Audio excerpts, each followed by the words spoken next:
sans plus tarder, je vais vous introduire nos intervenantes qui sont là aujourd'hui spécialement pour vous donner des clés, pour vous donner vraiment des billes pour toutes les femmes qui souhaitent entreprendre ou qui veulent entreprendre ou qui entreprennent déjà, pour vous aider à bien vous organiser dans votre vie de femme, mais surtout dans votre vie d'entrepreneuse aussi, et de vous donner des astuces pour vous accompagner dans votre business. Voilà, il y a des choses très essentielles qu'on oublie, donc elles sont là pour vous les rappeler, donc pour vous faire un retour d'expérience aussi par rapport à leur vécu, par rapport à ce qu'elles ont fait jusqu'à maintenant et ce qui leur a réussi. Donc c'est toujours bien de ne pas recommencer ce qui est mal fait et de prendre vraiment les succès de celles qui nous ont déjà devancés. Donc moi, c'est mon expérience personnelle que j'avais envie de partager avec vous aujourd'hui. C'est très important de garder en tête qu'on peut réussir et on va réussir, mais si on arrive justement à conjuguer les deux. Quand on est une mère, quand on est... Voilà. Il faut passer du temps pour les enfants, il faut passer du temps pour sa famille. Et il ne faut pas lâcher aussi son rêve. Parce que effectivement, il y a dans certains ménages où, quand il n'y a pas justement cet équilibre, on va tout faire pour vous décourager en vous disant « mais non, tu n'y arriveras pas voilà. ». Mais l'important, c'est de communiquer, déjà avec la personne avec qui on partage la vie, pour qu'il sache où vous allez et pour qu'il partage votre vision. À partir du moment où vous l'adhérez à cette vision-là, c'est sûr et certain que vous allez réussir. Donc ça, c'est mon expérience personnelle, donc que je vis tous les jours. Donc ceux qui ont pu le remarquer, le DJ qui est dans la salle, c'est mon époux, et sans lui, je ne peux rien faire. Donc je le remercie, il ne m'écoute pas, mais voilà, de tout cœur, il est là pour me soutenir, il me soutient toujours dans mes bêtises et dans mes galères. Voilà, dans mes idées les plus folles. Voilà, et c'est ce qui me réussit aujourd'hui. Voilà, donc je vais passer le relais à mes consoeurs pour qu'elles puissent, peut-être d'autres vont détailler un petit peu plus techniquement le sujet. Justement, je vais profiter et rebondir sur ce que tu viens de me raconter d'ailleurs. Je pense que toutes, on peut se reconnaître dans son histoire. Hein, on est d'accord. D'ailleurs, que ce soit un homme ou une femme, ça fonctionne pour les deux pareils. Mais ce qu'aujourd'hui nous apporte les neurosciences, c'est de la compréhension du changement. Donc c'est pour ça que ce qui est essentiel, c'est de comprendre à chaque fois dans quelle phase on se situe au niveau du changement. Nous et les personnes qui nous accompagnent, que ce soit nos enfants, nos familles, nos partenaires de vie. Donc ce qu'il faut savoir, c'est qu'il y a 4 phases de changement. Et la première, c'est le lancement dans n'importe quelle aventure, d'accord, dans n'importe quel domaine de vie. Ensuite, après cette période de lancement, on a une période de déclin. En règle générale, les entrepreneurs ou les hauts potentiels se situent toujours dans ces zones-là. Soit lancement, déclin. Ils reviennent facilement sur du lancement parce qu'ils se posent des bonnes questions et ils passent à l'action. Okay. Il arrive parfois qu'on va descendre en phase 3. La phase 3, moi je l'appelle le tourbillon, c'est là où ça ne va pas, burn-out, déprime, on se pose des mauvaises questions et on tourne en rond. Il est important de passer par cette phase-là. Il ne faut pas avoir peur de cette phase-là. Quand vous arrivez dans cette phase-là, il faut juste vous dire, vous rappeler pourquoi vous avez pris la décision d'entreprendre. Exactement, se rappeler ses objectifs, le fameux pourquoi qu'on peut entendre dans tout le développement personnel, et sortir de cette phase-là. Vous dire qu'elle est tout à fait normale et que tout va bien chez vous. Et là, à ce moment-là, vous repassez en phase 4, qui est une phase de renouveau, et vous redémarrez sur autre chose. Si vous voulez rester tout le temps en phase 1, dites-vous que vous devez apporter du changement à hauteur de 10%. Plus de 10%, personne ne peut comprendre. Le cerveau n'est pas capable de vous suivre. Que ce soit en équipe, ou avec vos maris, ou avec vos enfants, quand vous voulez apporter un changement dans vos familles ou autres, vous ne pouvez apporter que 10%. Au-delà, le cerveau, en face, ne l'accepte pas. C'est trop brutal. Donc le changement doit prendre du temps.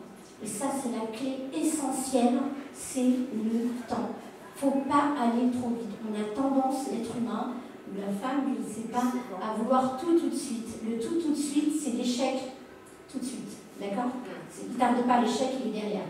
Parce que malheureusement, on a construit une vie avec des partenaires. On a des enfants et aujourd'hui on voudrait changer parce que c'est un changement, mais il faut comprendre les phases de changement. Donc moi je vous invite à aller regarder sur internet, c'est super bien expliqué, c'est Hudson, les phases de changement. Et rappelez-vous, pour rester en haut, en phase 1 et 2, toujours apporter 10%, se poser les bonnes questions et passer à l'action, pour revenir tout le temps en phase 1. C'est ce que tu nous as expliqué à travers ton histoire. Ça voudrait donc dire que si on est dans la phase où on veut apporter, on veut aller vers une autre direction ou autre, il faut aussi laisser le temps à votre époux ou à votre compagnon ou à la personne qui vous accompagne tous les jours de digérer ça. Parce qu'on a tellement envie, donc je le dis, mais souvent je le fais, mais après je me reprends en me disant, oui, effectivement, il a besoin, lui, de réflexion. Pourquoi? Parce que à partir du moment où on parle du sujet, nous, on a eu le temps déjà de digérer tout ça. Ça a passé une très bonne phase de réflexion, maturité et finalisation. On se dit, là, c'est bon, c'est le bon moment, on y va. Sauf que l'autre, il n'a pas eu le temps de passer cette phase. Mais on lui annonce le truc, ça va être comme ça à partir de maintenant. Laissons-leur le temps de s'adapter à nous, de comprendre ce qu'on a envie de faire, où on a envie d'aller, et le changement, effectivement. Tout simplement d'accepter. De l'accepter, tout à fait. Et surtout, je dirais aussi d'accepter la vision, parce que la vision, quelque part, c'est nous qui l'apportons. Et du coup, il faut laisser le temps, en fait, le temps, et il faut bien le faire surtout, de transmettre cette vision-là, pour que, en fait, le mari ou le conjoint puisse aussi l'adhérer et vous accompagner, en fait. Donc, quelque part, si lui, il ne comprend pas très bien la vision, ou vous ne le transmettez pas comme il le faut la vision, ça va être compliqué, en fait. Ça, non seulement pour lui, mais encore pire pour vous. Parce que vous savez où est-ce que vous devez aller. Tout est clair dans vos têtes, en fait. En règle générale, c'est ça. On sait ce qu'on veut, tout est clair, mais maintenant, comme on n'est pas seul, donc il faut qu'on aille à deux. Et il faut que l'autre arrive à vraiment, je dirais, oui, à comprendre et à porter aussi, accepter le projet pour vous accompagner, quoi. Ça, c'est ça qui est plus compliqué. Oui, madame. Je pense nos enfants aussi. Les enfants aussi. L'entourage. Oui, ça fait partie de l'entourage. Les enfants aussi, mais je dirais, moi, je dirais personnellement que les enfants, c'est en second, en fait, surtout quand ils sont petits. Ouais, moi, je dis ça parce que, voilà, quand ils sont grands, c'est différent. Je dirais qu'ils s'en fichent un petit peu parce qu'ils ont leur vie, surtout quand c'est des ados. Mais quand ils sont petits, quelque part, on arrive encore, ils arrivent encore à voir, mais bon. Là, je donne, il y a quelques jours, j'ai ma petite qui a 5 ans. Alors, elle était à l'école. Et à un moment donné, on lui dit, on l'a trouvée parce qu'elle est très joyeuse, elle parle et tout ça, elle joue. Et on lui demande, mais Précieuse, qu'est-ce qu'il y a? Tu vas pas bien? Elle dit, non, mais j'ai envie de voir ma maman. Heureusement qu'à l'école, ils ont su que voilà, en ce moment, je suis en train de lancer un restaurant, enfin, c'est un peu compliqué. Et elle a dit, en tant que petite fille, bah, maman, elle me manque. Vous voyez? Donc, c'est quand même. Enfin, c'est fort, quoi. J'ai banalisé ça, mais à un moment donné, je me suis dit, tiens, quand on m'a appelé, j'ai dit, non, quand même. Mais quand je rentre à la maison le soir, quand je la retrouve, bon, elle n'a pas l'air d'être triste, elle est contente, enfin, mais c'est vrai que dans, je ne sais pas si on peut dire dans le sud, voilà, donc ils arrivent quand même à capter, donc c'est vrai que c'est le tout, en fait. Pour les ados, voilà. Les jeunes adultes, parce que moi je vois mon fils à 19 ans, ouais. Tu sens que... Et ce qui est bien aussi, je trouve, pour les ados, ils sont là, ils nous accompagnent quand même. Voilà, ils donnent même avec des petits conseils, même des idées. Ah tiens, maman, tu peux faire ça. Maman, tu peux essayer ça. Pourquoi? Ça, c'est bien. Ça, c'est... Pardon, dans le secret de l'entrepreneuriat, comment gérer aussi sa vie de femme et d'entrepreneuse, c'est de savoir s'entourer aussi de bonnes personnes. De bonnes personnes, que ce soit dans les réseaux, dans la famille, dans nos entourages. Et quand c'est la bonne personne, vous le sentez. Et ne pas hésiter aussi quand vous rencontrez des personnes et que vous voyez que ça coince, ne forcez pas. Laissez passer parce que ce n'est pas la bonne personne. Il y a des personnes avec qui, quand vous commencez des entreprises, c'est toujours des prises de tête, c'est des magouilles, c'est des machins, on vous roule derrière. Quand c'est comme ça, n'insistez pas. Laissez passer, c'est pas la bonne personne. Parce que quand vous vous entourez de bonnes personnes, ça va tout seul. Voilà, et donc ça, c'était très important de le souligner aujourd'hui, parce qu'il y a beaucoup de gens que je découvre pour la première fois aujourd'hui, mais à qui j'ai parlé, on a discuté, on a conversé, hop, ça a été d'un coup. Et ça, c'est une grâce et une bénédiction, et franchement, je vous invite à faire cette expérience. Quand vous avez des personnes dans votre entourage qui ne vous fluidifient pas la réussite, n'insistez pas, mettez-les de côté. Ce n'est pas les bonnes personnes. Les bonnes personnes, elles seront toujours là pour vous. Elles seront toujours là, elles seront... À chaque fois que vous appelez, elles seront toujours là. Et ne pas hésiter à partager aussi, à renvoyer l'ascenseur. Parce que c'est très important. Sinon, on est dans la relation de profit. Non. Quand on vous donne, donnez un retour. Si ce n'est pas la même personne, donnez un retour. C'est très important parce que ce partage, justement, permet d'avoir une circulation de connaissances, un véhicule, voilà, de bonnes ondes positives, voilà. Pareil pour Sarah, c'est Anani, c'est ça? Annie, qui est au milieu, pareil. Je l'ai vue sur les réseaux sociaux, je me suis dit, celle-là, elle peut apporter quelque chose. Et comme je savais que l'autre Sarah était un petit peu on va dire, dans le même milieu avec, voilà, on va dire dans la motivation, j'ai pas hésité tout de suite à demander son avis. Qu'est-ce que tu en penses? Je lui ai dit, voilà, c'est comme ça que je la sens, moi, j'ai discuté avec elle, et toi, elle me dit, ça peut être une bonne idée, c'est toi qui vois. Et moi, comme je le sentais, je me suis dit, j'y vais. Et franchement, je regrette pas, parce que c'est vraiment des femmes de qualité, des femmes qui ont vraiment des choses à vous apporter, et c'est pas que du commercial. Il y a vraiment une relation humaine derrière. Donc si vous avez l'occasion après de discuter avec Sarah, qui a son association, voilà, elle a plein de choses qu'elle met en place pour accompagner les femmes, tant au niveau intellectuel qu'au niveau des formations ou autres, voilà, qui peuvent vous aider, vous, dans votre démarche d'entrepreneuriat, voilà, de choisir vraiment ce qui peut aujourd'hui compléter votre expérience. Donc n'hésitez pas après à les rencontrer si vous le souhaitez. Je voulais revenir sur la remarque de tout à l'heure, ton expérience avec ton mari. Et je vais vous raconter la mienne, qui est vraiment à l'opposé au début, mais qui se ressemble un petit peu à la fin. Alors moi, mon mari, c'est quelqu'un de très conservateur. C'est quelqu'un de très casanier, qui n'aime pas trop bouger, qui aime les valeurs sûres. Pas trop bouger, pas trop changer d'avis, pas trop vouloir faire trop de choses à la fois, doucement et sûrement. Tranquille, quoi. Voilà, c'est vraiment quelqu'un de... Voilà, lui c'est mon pilier, moi je vadrouille partout et lui c'est mon pilier. Donc le jour où j'ai... voulu monter ma boîte. Oh là là, qu'est-ce que tu es en train de nous faire? Mais t'es en CDI, qu'est-ce que tu fais? Mais tu n'auras pas le temps. Parce que je travaille beaucoup dans mon boulot de CDI et je ramène le travail à la maison souvent. Il me dit, mais t'as pas le temps, regarde ce que tu fais déjà, c'est pas possible, t'es en train de... Mais tu vas pas y arriver. Je lui dis, écoute, moi je vais essayer. Et donc je ne franchis pas, mais pareil, mon associé, parce que mon agence digitale, je l'ai construite avec un associé qui habite sur Lyon et que j'ai vu une fois dans ma vie. Donc je l'ai rencontré, on s'est mis d'accord, on a mis le capital, on a monté la SAS, une semaine après, l'entreprise était créée. Donc il me dit, oh là là, mais toi tu fais confiance comme ça, et maintenant vous êtes associés. Et moi je l'ai senti, ce gars, jusqu'à présent. Jamais rien, toujours un mot, deux mots, comme on dit, avec le regard, c'est bon, mais lui, je le vois même pas. Donc lui, c'est un texto et ça roule. C'est vraiment, les gens comme ça, quand vous en trouvez, C'est les gens les gens comme ça, faut pas hésiter.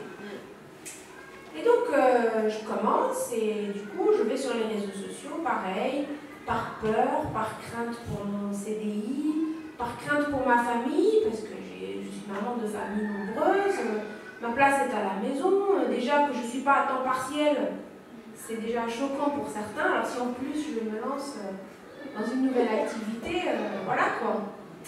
Et donc, je mets le personnage de Sarah. Je commence à être un petit peu schizophrène.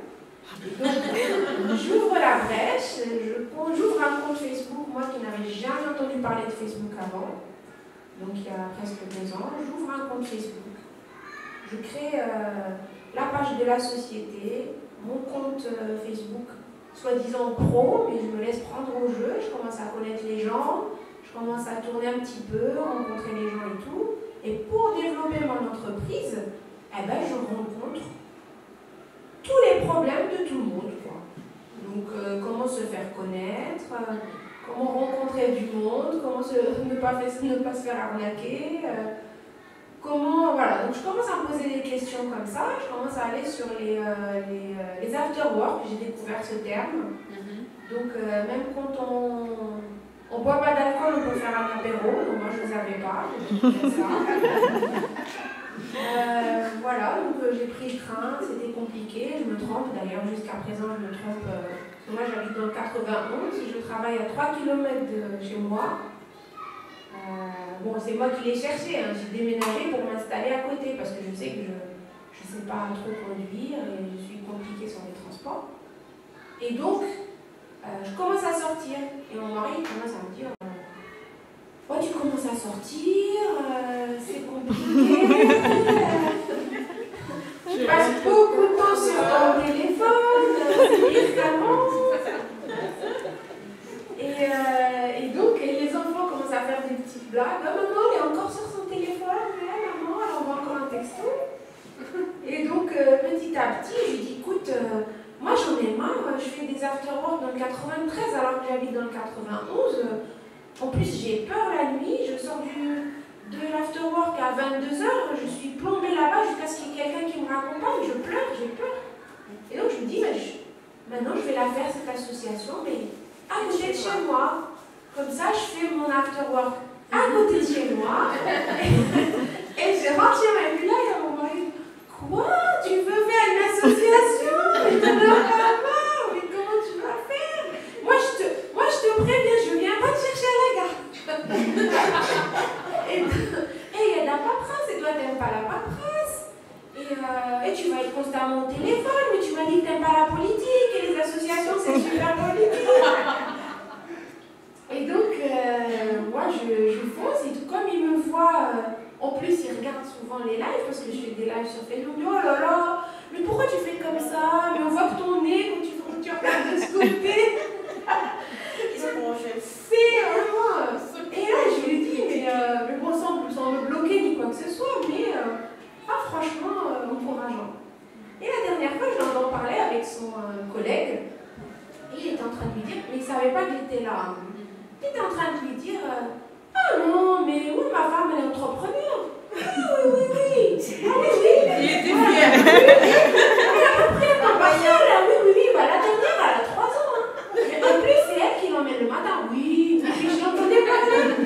Et puis il lui disait, oui, ta femme, elle sait pas. Bah, je vais lui donner les coordonnées de ma femme parce qu'elle a une association aussi. Je vais dire, tu es ta femme? Non, mais je vais te donner comme ça, valider parce qu'elle fait tout ça en fait.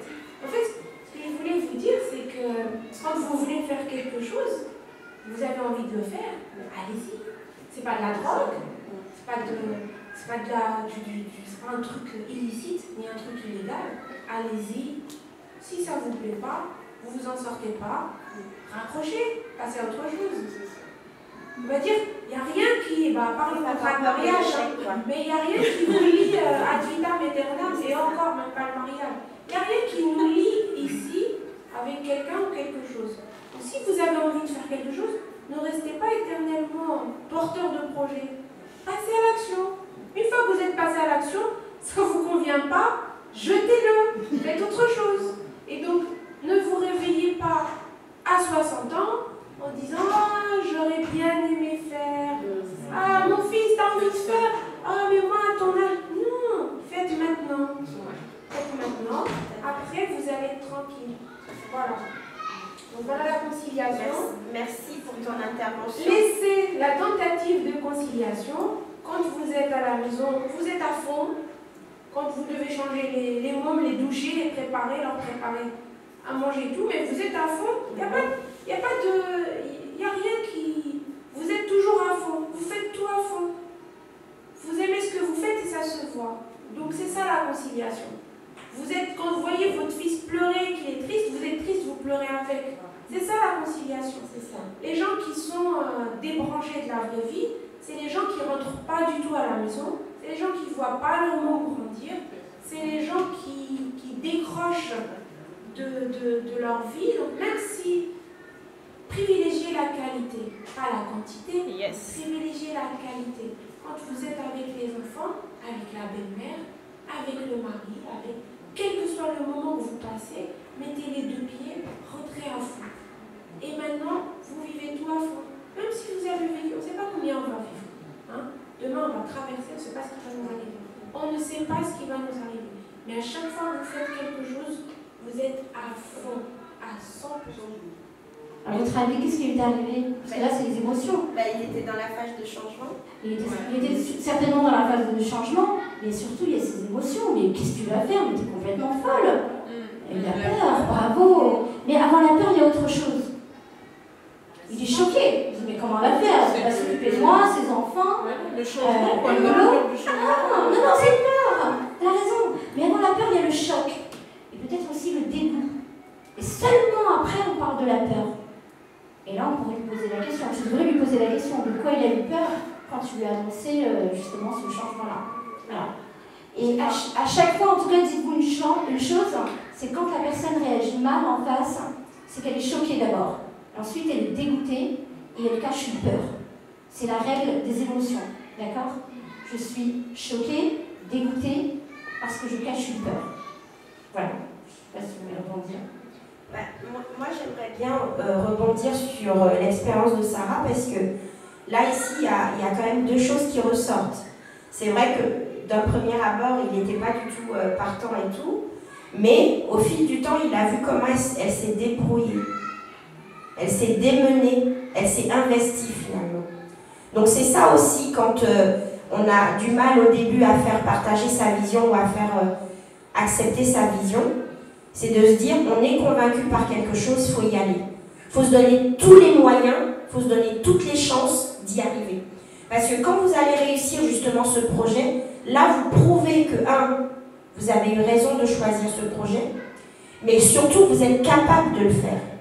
Et vous démontrez, c'est pas par la force, mais vous démontrez que c'est faisable. Et je peux concilier les deux. Là, il était bien fier de dire aux autres, ma femme, elle fait ça. Ma femme, elle sait faire ça. C'est ça. Et ne vous fiez pas aux apparences. Nos hommes sont très fiers de ce qu'on fait. Ils sont très fiers parce que ils se disent, voilà, mais comment elle arrive à gérer tout ça? Ils n'arrivent pas à le comprendre. Mais ce qui est important, c'est le résultat.